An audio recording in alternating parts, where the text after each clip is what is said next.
हमें ज्ञात हुआ है कि आज चैरिटी कमिश्नर ऑफिस में आज इसकी सुनवाई होने जा रही है।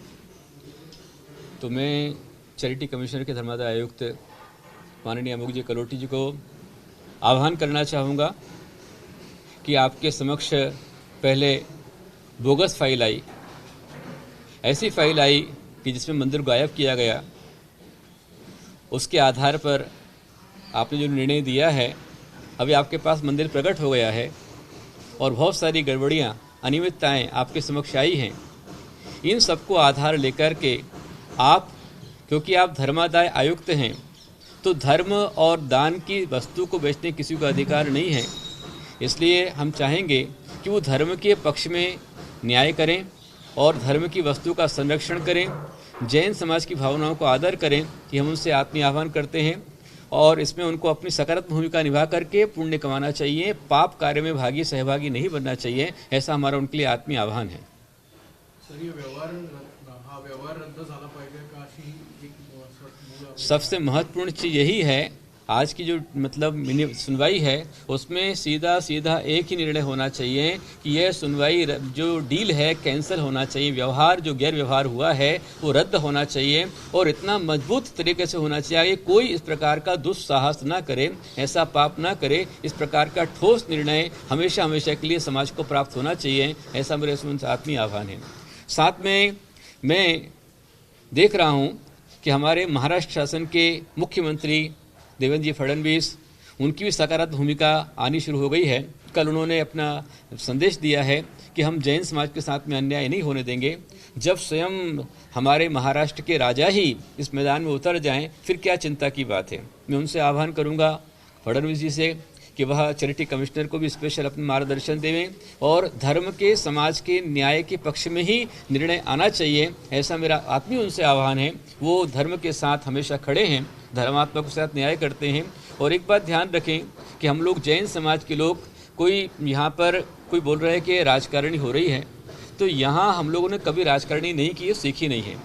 जैन समाज में बच्चों को बचपन से राष्ट्रभक्ति सिखलाई जाती है, राजनीति नहीं सिखलाई जाती है। यहाँ पर हमेशा देना सिखलाया जाता है, मांगना नहीं सिखलाया जाता है। यहाँ पर हमेशा राष्ट्र का विकास सिखलाया जाता है, राष्ट्र का द्रोह, राष्ट्र का विनाश कभी नहीं सिखलाया जाता है। तो जैन समाज पूरा राष्ट्रभक्त समाज है, राष्ट्र के साथ में खड़ा हुआ है और हमेशा देना जानता, मांगना नहीं जानता है। आज मजबूरी है कि हमको हमारा अधिकार मांगने के लिए हमको सड़क पर आना पड़ा है। तो ये बहुत गंभीर विषय है। उनको समझना चाहिए कि एक आचार्य यदि रोड पर आया है, मतलब कितना गंभीर विषय है। भगवान महावीर को बेचना ये सामान्य अपराध नहीं है। धर्म की वस्तु को बेचना कुछ सामान्य अपराध नहीं है। इसलिए मैं सीएम साहब से भी आह्वान करूंगा कि वो इस पे अपनी जो है निर्णायक भूमिका एक्टिव रूप में अपनाएं और समय से पहले हमारा जो ये सौदा है इसको रद्द करा करके समाज को शांत करें। धर्मादाय आयुक्त भी इसमें सकारात्मक भूमिका निभाए। ऐसा मैं उनसे आत्मीय आह्वान करता हूँ।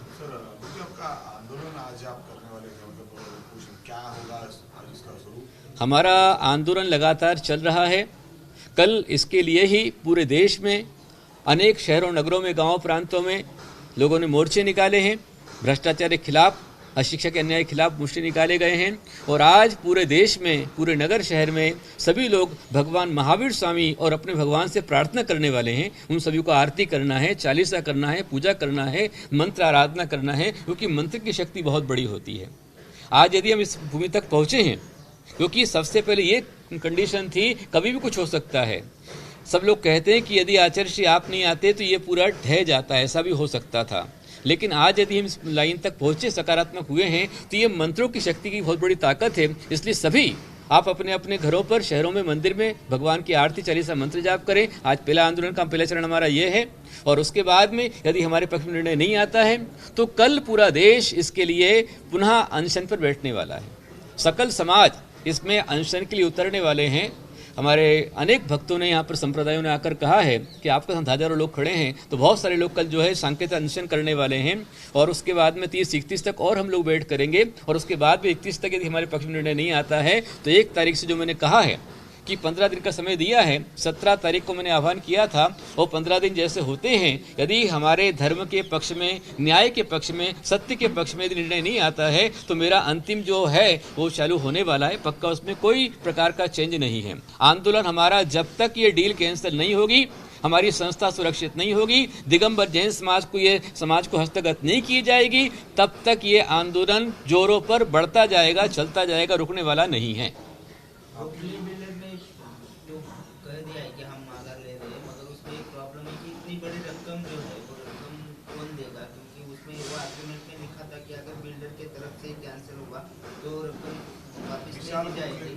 लिखा है उसके बाद अब काफी वक्त बीत चुका है। हाँ, ट्रस्टी से कुछ बात हुई है, कुछ आगे बढ़ा है ये सिलसिला?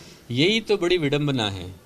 यही सबसे बड़ा मुख्य रूप में आंदोलन का मुख्य यदि जो है विपरीत विपक्षी भूमिका निभा रहे तो ट्रस्टी निभा रहे हैं। विशाल गोखले ने विशालता दिखलाई है।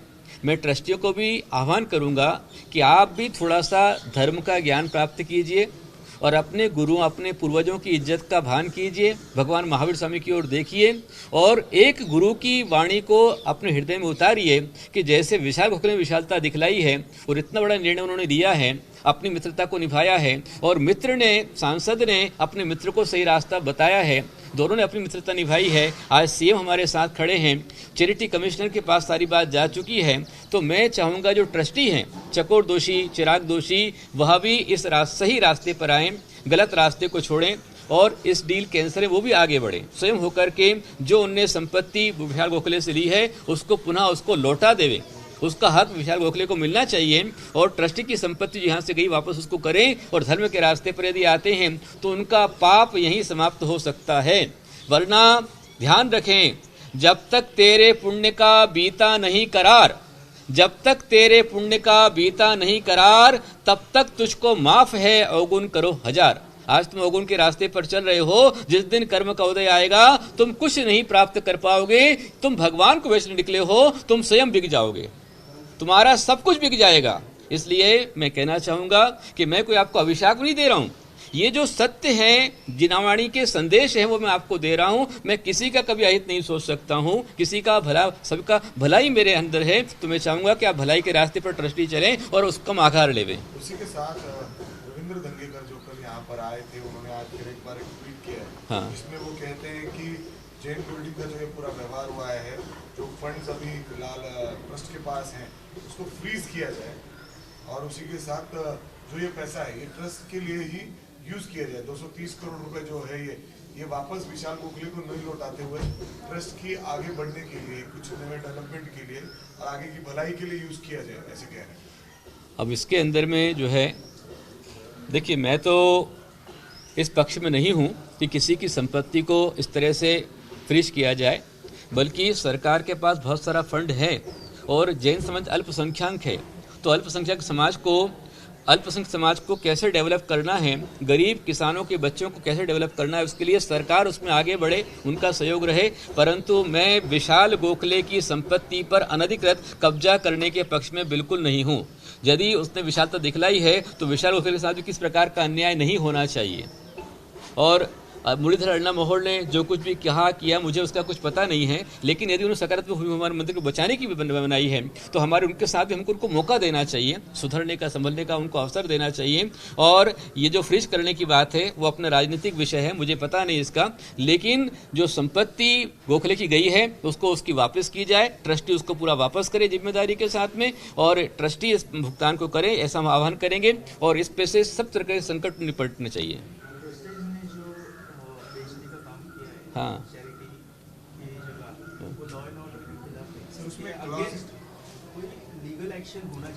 हो रहा है लीगल एक्शन, हमारी पूरी लीगल पार्टी पूरी चल रही है, लीगल कमेटी पूरा अपना लीगल काम कर रही है। और इसके अंदर में मैं कहना चाहूँगा कि धर्म के अनुसार सामान्य वस्तु को लेना भी चोरी है, फिर धर्म की वस्तु को बेचना और खरीदना तो महापाप, महाचोरी, महाअपराध है, वो किसी को भी नहीं करना चाहिए।